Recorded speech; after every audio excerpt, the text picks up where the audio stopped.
Iya Bunda, perihal tentang penarikan aset yang dari pihak lawan Bunda, artinya eh, secara keadilan sangat-sangat tidak adil, tapi nyatanya Bunda selain dijolimin ada bahasa ingin dimiskinkan.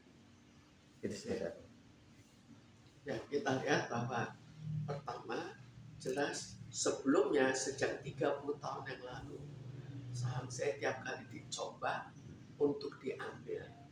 Tapi karena saya tahu akhirnya saya gugat di pengadilan, saya bisa mendapatkan kembali walaupun akhirnya saya jual dengan harga murah.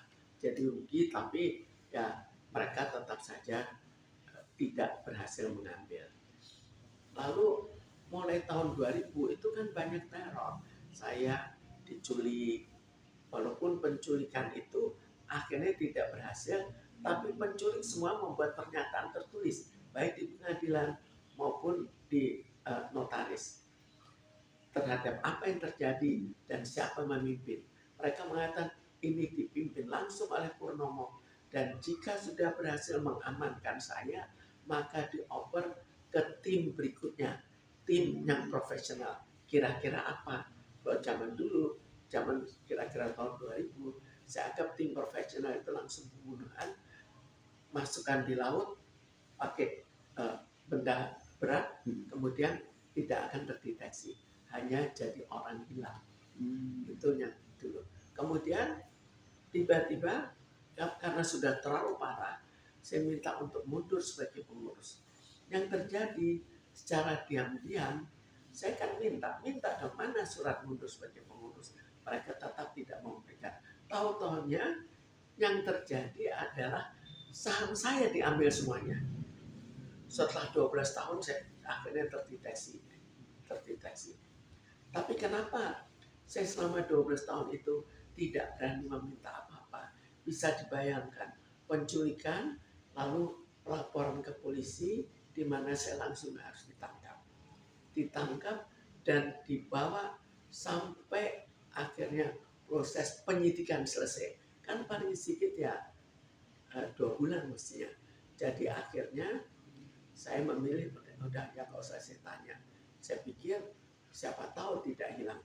Masa iya ada orang seserakah itu, ternyata jauh lebih daripada dugaan saya, berhasil diambil seluruh saham saya. Lalu saya menggugat ke pengadilan. Pengadilan mengatakan kalau keluar sebagai pengurus artinya saham juga sama-sama diambil. Jadi terus saya kan nggak pernah dibayar, ya mereka nggak mau urus pembayaran. Jadi di situ saya lihat, aduh, kok serakah banget ya. Padahal saya kerja itu kan sudah harus kerja sukarela, dipaksakan atas dasar kekeluargaan. Kemudian akhirnya juga ya saham diambil. Jadi sebetulnya kan di mata saya itu keserakahan yang keterlaluan. Tapi bukan itu saja, bersambung lagi, membuat akhirnya mengada-ada lagi. Kan saham sudah diambil, mau mempersoalkan apa lagi? Persoalkan, wah gaji saya yang pernah dibayar, itu hanya sebagian. Itu harus dikembalikan. Tapi lucunya, karena itu kan perhitungan SD ya. Jadi rupanya pada saat itu sudah lupa menghitung 1 bulan plus bulan kedua itu lupa. Jadi akhirnya jadinya sampai 40 miliar. Kan lucu sekali. Masa iya perhitungan SD bisa dilupakan? Masa iya pengadilan juga tidak ikut menghitung bahwa itu perhitungan SD yang salah? Apa juga semuanya sudah lupa juga bagaimana menghitungnya? Jadi akhirnya muncul sampai pada disita. Sita itu, kalau saya lihat Sita itu akhirnya belum berhasil dari mereka. Itu juga saya anggap lucu, tidak mengikuti prosedur.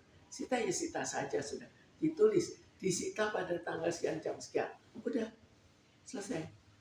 Tapi setelah saya cek, ada beberapa perdebatan di kalangan instansi yang ikut yaitu dari dari waktu itu dari keamanan ikut, dari desa ikut. Mereka akhirnya tidak mau karena tidak ikuti prosedur. Jadi saya pikir ya ini mainan atau apa? Kalau kita bikin sinetron juga orang tidak tertarik karena terlalu berfantasi. Lalu seandainya ini berhasil, apa yang terjadi? Jadi akhirnya kalau tidak berhasil, maka saya boleh sebagian boleh saya bawa. Jadi peralatan harian seperti handphone, ada beberapa baju yang mestinya sepatu juga ikut terbawa. Tapi yang lain-lain harus ditinggal. Jadi seadanya di bawahnya. Seadanya. Mungkin masih ada sedikit lagi, tapi prinsipnya kecil. Jadi untuk makan kan juga tidak dikasih. Lalu berikutnya bagaimana kalau nggak cukup? Itu ditanggung anak turunan. Lucu sekali. Jadi saya anggap, aduh bukan hanya serakah, tapi sadisme yang super sadis. Nah, artinya Tidak berhasil, nyawa tidak berhasil, harta dihabiskan total. nah Bunda sendiri artinya ini benar-benar kan sudah menilai ya bukan lagi tidak masuk prosedur, nggak masuk akal, nggak ada logikanya, artinya sudah dizolimi, sudah ibaratnya sudah hak-hak yang Bunda itu udah hilang. Nah, kacamata hukum pun melihatnya jadi kayak carut marut Bun melihatnya. Ya, sekarang kalau kita lihat masyarakat anggap hukum bagaimana? Apa hukum di Indonesia sudah bisa ditegakkan? Mungkin untuk beberapa hal bisa ditegakkan, tapi untuk banyak hal, apalagi kalau menyangkut hubungan dengan orang kaya, hubungan dengan konglomerat, kan nggak bisa. Karena itu saya pikir mungkin pendapat dari pemilik sebelumnya, pendiri sebelumnya, yang semuanya digeser satu persatu, mungkin mereka benar, ya udah mereka minggir aja deh, hilang-hilang udah. Artinya malah ini yang menariknya adalah Bunda tetap memperjuangkan selama puluhan tahun. Saya tetap memperjuangkan, dan ini sejak awal saya digugat itu sudah 30 tahun lebih. Nah, kalau untuk secara pribadi Bunda ini hal ini semua terjadi, mungkin ada prasangka Bunda atau ini sebenarnya kenapa sih mereka itu sampai segininya sama Bunda? Saya pikir ada beberapa hal ya.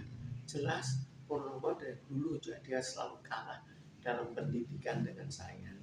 Jadi akhirnya saya untuk keseimbangan keluarga, saya yang harus bekerja sambil sekolah. Purnomo bebas sekolah. Tapi akhirnya dia tetap tidak berhasil untuk mencapai suatu harga diri yang tinggi. Jadi dia lakukan dengan cara ini, harga tinggi dirinya kan melambung, seolah-olah Bluebird didirikan oleh dia, padahal tidak. Nah, padahal selama ini Bunda adalah orang yang cukup penting perannya di situ. Padahal peran saya jauh lebih penting. Waktu dia masih sekolah, saya menggantikan dia. Tapi karena dia ya mungkin anak laki, jadi dia diberikan kesempatan untuk jadi direktur, tapi saya bekerja atas nama dia demi supaya dia jangan mentalnya jatuh, karena dia dari kecil sudah punya anak kan, jadi akhirnya kan takut mentalnya jatuh. Nah, artinya selama itu menjaga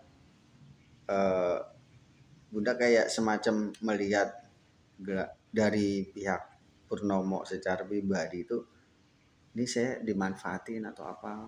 Bunda Saya melihat karakter dia saja, karena itu bukan hanya terhadap saya, terhadap orang lain juga begitu. Cuma saya lebih nekat untuk melanjutkan persoalan ini. Oke, Bun, balik lagi ke penarikan aset, Bun. Bunda kan artinya tetap memperjuangkan hak-hak Bunda yang selama ini yang dia inginkan, yang tidak masuk akal sama sekali itu. Nah, artinya laporan-laporan Bunda ini sudah sejauh mana sih Bun? Ketika dari Saya pihak sudah perkarakan, tapi ya semuanya sedang berjalan, nggak tahu apa yang terjadi. Karena perkara-perkara sebelumnya kan saya kalah.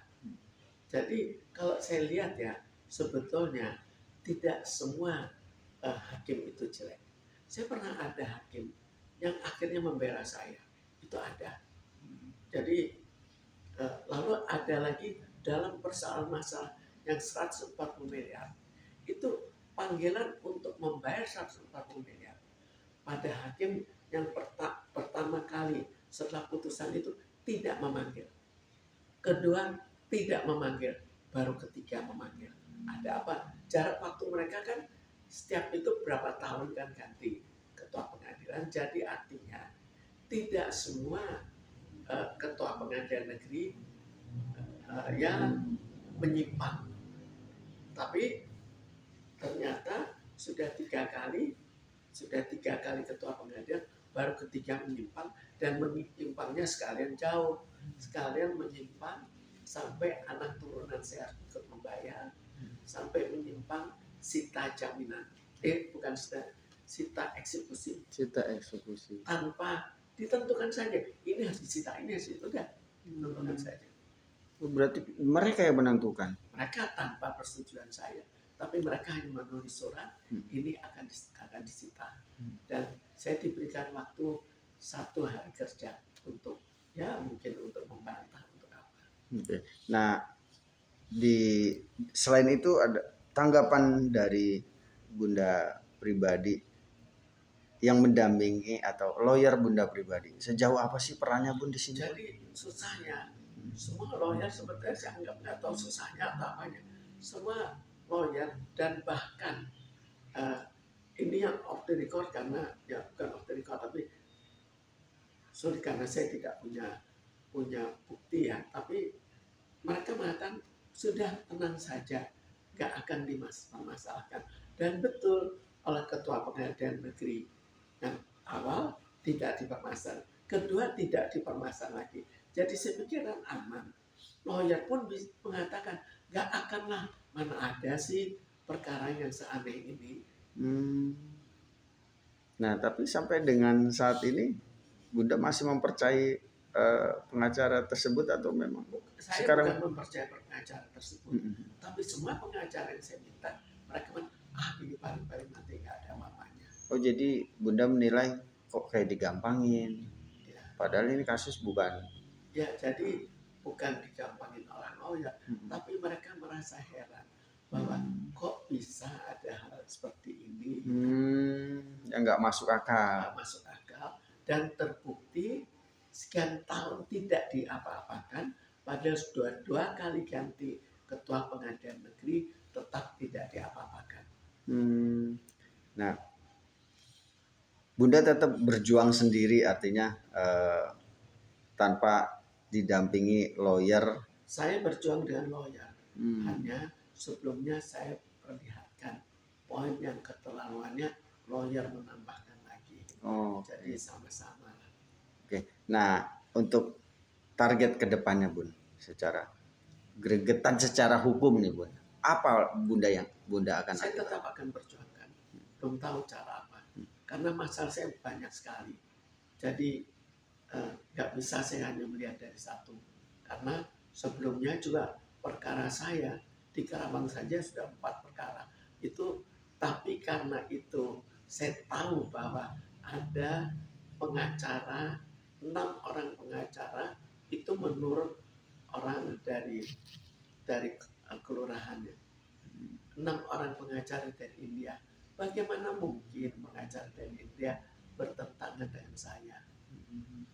Tapi pengacara dari India ada juga pengacara dari Uber, tapi yang menggugat orang lain. Cuma ya untungnya 4-4-nya saya menang. Tapi sejauh ini Bunda tetap optimis memperjuangkan hak-haknya. Saya tetap memperjuangkan. Ya percuma kalau saya tidak memperjuangkan, apakah saya mau hidup di jalan mulai hari ini? Kan nggak juga. Ya perjuangan dulu. Siapa tahu mungkin mereka akan mencoba membunuh saya lagi.